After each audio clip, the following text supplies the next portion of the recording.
Welcome back to Open Up. Thank you so much for joining us. We're talking live by phone with Laura Coleman, a reporter for the Beverly Hills Courier, who has done a 3-part series on the strange case of William French Anderson, the father of gene therapy, one of the most premier scientists in America. His IQ tested out higher than Einstein's. Ooh. And then went into partnership with a Chinese woman kind of one of those thought to be one of the tiger moms that you hear about in the Orient. Yes.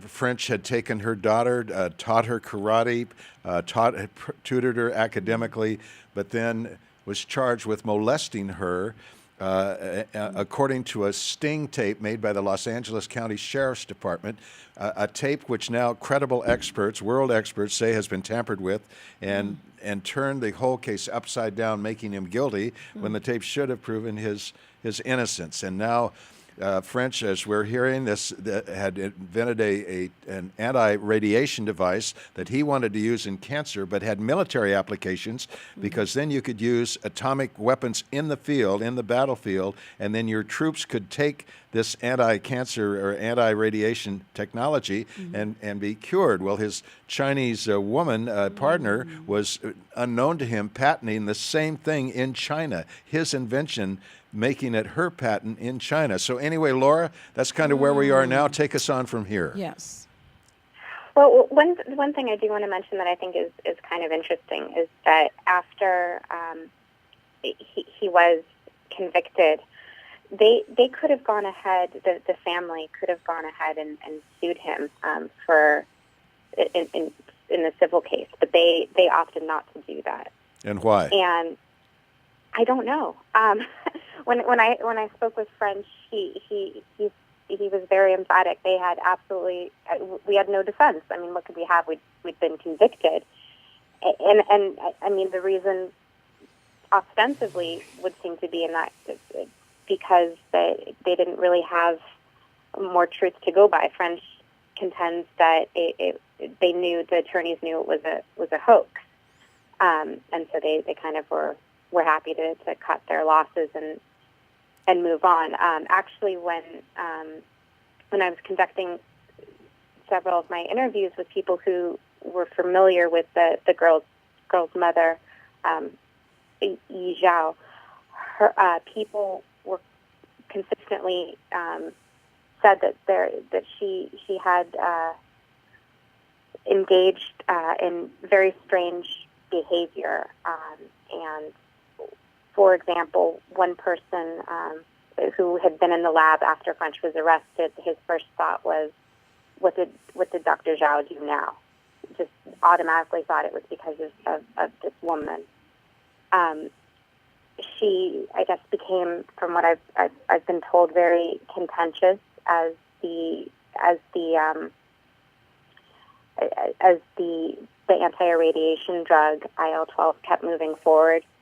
She at one point falsified data in order to make it seem that the drug wasn't working, and simultaneously, like what you just pointed out in your reintroduction, she filed a patent in China where she's listed as the sole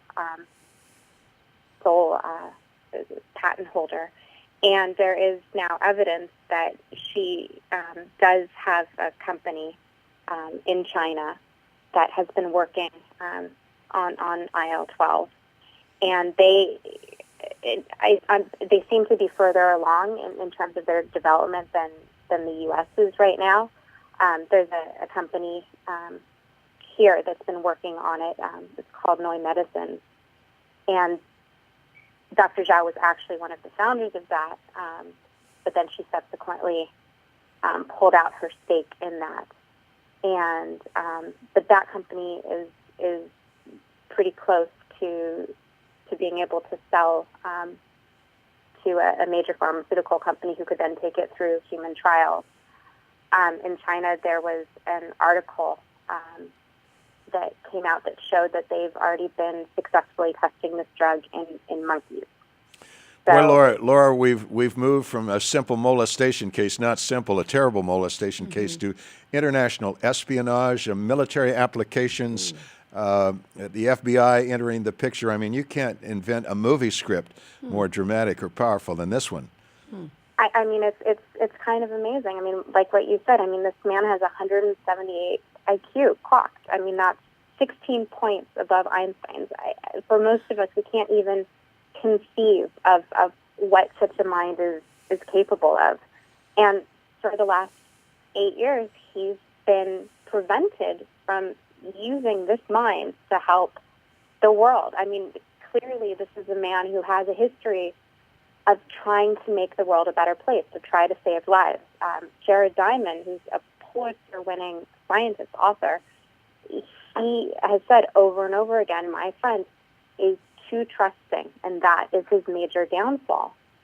And he really just believes the best in people. This is someone who's known him for over half a century. You know, folks, Mm-hmm. Laura, I just want to interrupt and just say all French Anderson is asking of the legal system, just give me the chance to come back into court and present this new evidence. That's all he's asking. And the Supreme Court, our California State Supreme Court, just shut him down summarily, wouldn't even hear the case. Even though this clearly involves government wrongdoing, which is the exception that ought to force them to hear the case. Laura, go ahead. I'm sorry. Oh, no, I asked French, you know, what does he want? And what he wants is to be exonerated and returned to USC. And that university basically closed the door on him as soon as this happened, which, I mean, I can understand that, but I mean, this is a scientist. This is a man who wants to save lives. Laura, before we've got just a couple minutes, let's just say a word about French Anderson's wife, Kathy. She was a brilliant woman in her own right. Yeah, she headed up the pediatrics, and she was chief of surgery at Children's Hospital Los Angeles.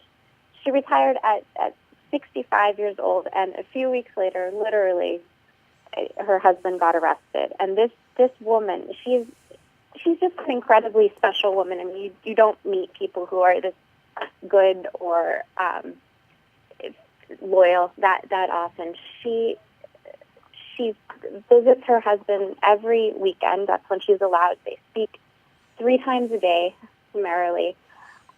In the morning, the first thing, 6:30, still alive, still here.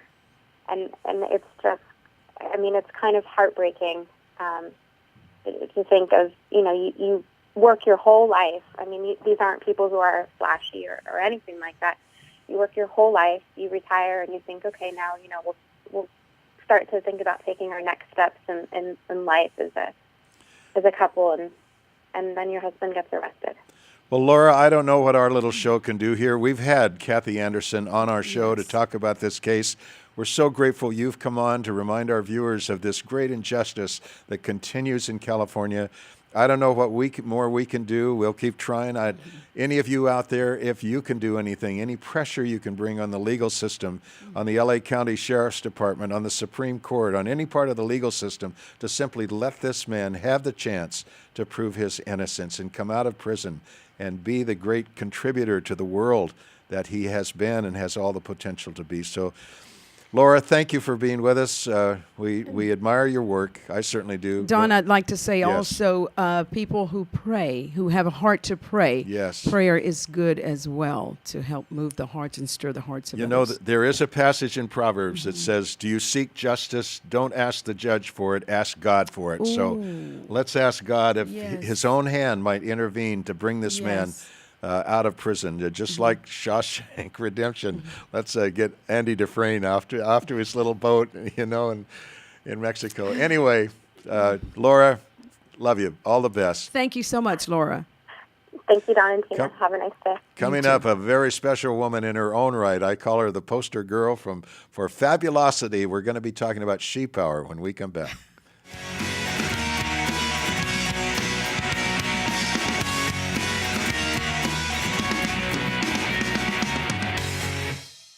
The Big